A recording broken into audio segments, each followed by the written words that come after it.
de terrenos baldíos en el sector de Belalcázar, en el occidente caldense. El primer contacto lo hice en Anserma con unos protocolos notariales sobre la venta de unos solares en La Soledad, que así se llamaba Belalcázar en 1880. Aquí me deslumbró varias preguntas: cómo estos sujetos antioqueños y caucanos llegaron hasta la cordillera occidental y están en estos momentos vendiendo los lotes, los solares que ellos tenían. Aquí nos vamos, empiezo ya a investigar más en los archivos, me dirijo a los archivos de Supía. En Supía se encuentra esta acta, que es la acta de donación de Pedro Orozco y Bartolomé Chávez, que donan los terrenos para la fundación de Belalcázar Caldas en 1888. Listo, perfecto, este fue el primer acercamiento que yo hice hacia el municipio de Belalcázar, que es la acta de donación. De aquí surgen nuevas preguntas: ¿cómo Pedro Orozco, cómo Bartolomé Chávez, cómo estos vecinos estaban en estos momentos ya avecindados o ya ubicados en un lugar como lo es Belalcázar, como es el Alto de Todos los Santos? Bueno, de ahí ya me surgen las preguntas de cómo estos sujetos tuvieron el poder de este terreno o el control o la agricultura de este lugar, y me dirijo al Archivo General de la Nación. Allá busco, doy gracias de que es un archivo ordenado, que tiene muy buen catálogo en este sector, entonces facilita la búsqueda de estas fuentes. El primer autor en Caldas que toca estas fuentes o que investiga estas fuentes es Albeiro Valencia Llano en sus libros, que es el único autor que ha tocado un poco el occidente caldense como institucional. Encuentro que desde 1856 se encuentran personas avecindadas en este sector de la cordillera occidental. El primero que alude tener posesión de este terreno se llama Rodolfo González, un sujeto venido de Antioquia, un sujeto que alude que tiene las actas de la adjudicación de las tierras por unos bonos territoriales, que es un alivio fiscal que tuvo la nación para pagar todas las deudas de la guerra de independencia y guerras que se fueron construyendo durante el siglo XIX. ¿Cierto? Él alude que tiene 3 actas que están en el Estado Soberano del Cauca. Surge otra pregunta de investigación: ¿por qué están en Cauca y no en Antioquia? ¿Y por qué la documentación está dispersa entre los municipios del sur de Antioquia y el norte del Cauca? Excelente, una buena pregunta. ¿Por qué? Ahora me voy y sigo a mi segundo paso de la investigación. Encontramos cartas y telegramas que son enviados al Ministerio de Hacienda por los habitantes del sector en esos momentos, por los vecinos que estaban en esos momentos en La Soledad y en La Habana y Belalcázar. Personajes como lo de Rafaela Orozco y Pedro Orozco, que son los fundadores. De acá, cuando encuentro que esos personajes tienen un papel fundamental en la fundación de Belalcázar, me voy a investigar a Támesi, Antioquia. ¿Quién es Pedro Orozco? ¿Cuál es la historia de Pedro Orozco? Para que me ilumbre dónde puedo encontrar el resto de documentos para saber cómo se llegó a la fundación de Belalcázar. Me doy cuenta que Pedro Orozco es un empresario muy aguerrido, es buen empresario, tiene visión para las tierras. Él es el fundador de Támesi, es dueño de uno de los bancos de Támesi. Además de eso, era fiel conservador y fue perseguido durante todo el siglo XIX por los liberales, para ponerlo en ese contexto. Me doy cuenta que él se desplaza a Belalcázar, pero detrás de él se vienen los hermanos, se viene una línea de compadrazgos que él, a medida de su historia, empieza a tener. En Támesi hay registrados 537 niños que él era el padrino. En Támesi, imagínense. Entonces, todas las familias de él empieza a impulsar esa colonización hacia ese sector.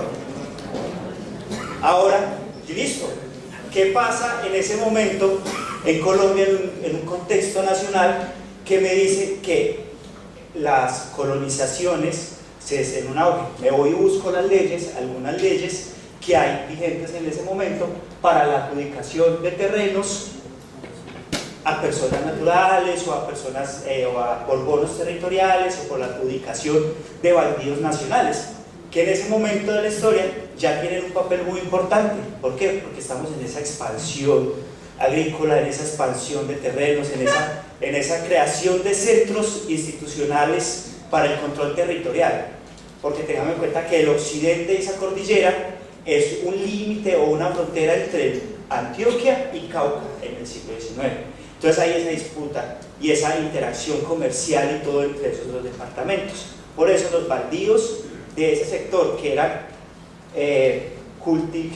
óptimos para el cultivo toman el papel preponderante. Entonces empezamos a encontrar, ya me dirijo yo, bueno, vamos a empezar a buscar un poco más allá cómo estas personas buscaron esa adjudicación de terrenos. Me encuentro con cartas, telegramas y con testamentos. Este testamento es el de Rodolfo González, que lo encontré en el archivo de Leonardo Tascón de UGA. Es un testamento donde él deja unos solares cerca a la Soledad, donde actualmente es La Habana o el Alcázar. Deja esos terrenos y digo, bueno, voy por muy buen lado buscando dónde está la documentación que me certifique todos los procesos que hicieron estos vecinos para la adjudicación de estos baldíos en ese sector del occidente caldense. Quería dar un apunte. Como encontramos archivos bien tenidos, documentados, con muy buenos catálogos, organizados en su lugar donde se guardan, también encontramos documentos y tomos que están en este estado. Difícil de leer, difícil de recuperar, pero también tenemos que tener en cuenta que son el lugar. Este es del archivo de UGA, el ambiente no se presta para tener óptimos documentos, y a pesar de los que hacen en el archivo es difícil. La mayoría de documentación está así. Es un apunte, como muchos archivos como el de Anserma, es muy bien tenido. El de la notaría tiene un muy buen catálogo y están muy bien tenidos, están en orden. Algo que en el de UGA tiene su catálogo, pero está un poco desordenado los tomos como tal. Ahora, digo, listo, en Buga, en la Leonardo Tascón, encontré cierta documentación que me mostró que por ahí sí estaba, o sí estaba en rumbo para encontrar la documentación de Belalcázar, ¿cierto? Voy, lastimosamente estuve la semana pasada en Popayán y están haciendo una adecuación de los lugares donde están guardados los archivos muertos, que son los que nos interesan en estos momentos ahí en el archivo, y no pude investigarlo, pero pues este es uno de los documentos que está expuesto en el archivo de Popayán. Listo. Ahora, vemos que todos estos archivos o todos estos documentos están regados por municipios, por Supía, por Río Sucio, por Anserma, por Buga, por Popayán en el archivo general, pero están segmentados, no están completos. ¿Por qué? Porque Anserma, no sé si sepan, Anserma desde 1900, antes de 1900 el archivo se quemó, lo quemaron, se quemó. Hay muchas historias que rondan que lo quemaron un lado, otro, pero entonces no existe archivo. En Supía es poco lo que se encuentra el acta de donación, pero es muy poco el archivo. Entonces yo digo, bueno, hay muchos vacíos, ¿qué podemos hacer? Me vuelvo y me dirijo al Archivo General de la Nación y doy con que me encuentro el acta que en 1917 el Ministerio de Hacienda dispone todos los lindes y todos los territorios y las personas avecindadas que en ese momento en Belalcázar estaban, ¿cierto? Con esto quiero llegar a algo. El proceso de la adjudicación de baldíos la toma de terrenos, de posesión y la posterior fundación de un municipio fueron procesos largos.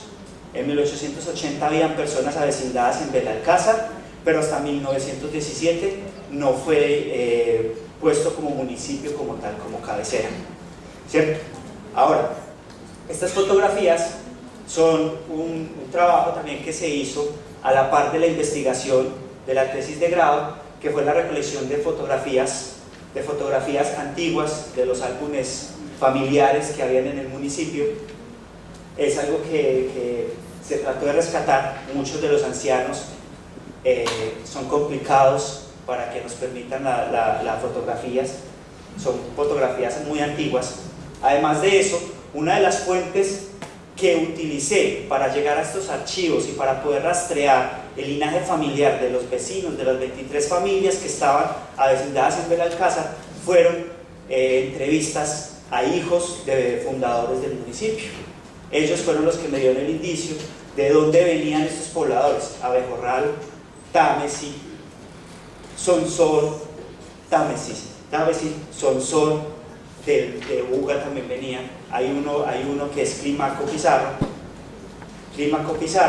que se alude que era hermano de Federico Pizarro, que era el delegado de la provincia del Toro en 1880. Entonces ha sido una búsqueda incesante de fuentes en muchos municipios y en muchas ciudades, que se vuelve algo apasionante. Viajar a los archivos, estar en los archivos, trabajar en los archivos y seguir y saber que uno tiene que ir a diferentes ciudades porque los archivos están, se vuelve algo emocionante y algo con lo que llama la atención a que hay que rescatar los archivos, porque muchos de esos archivos municipales y el estudio de esos archivos municipales nos dan idea de cómo fue la conformación de los estados en el siglo XIX y a principios del siglo XX.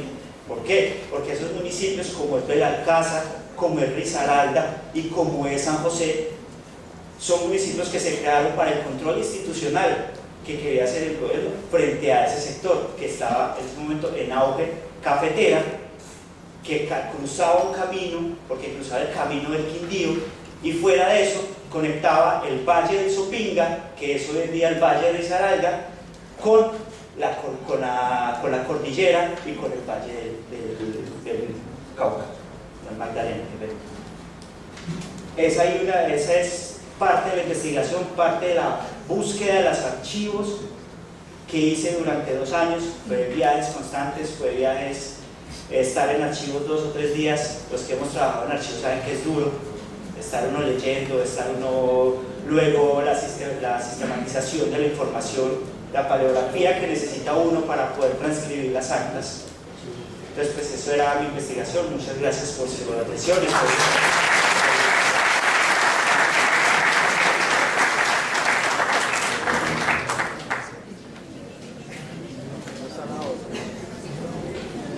Muchas gracias a Juan David Zuleta por esta importante muestra de lo que es el rastreo documental para construir una de las historias que todavía no tienen municipios, como el municipio de Belalcázar.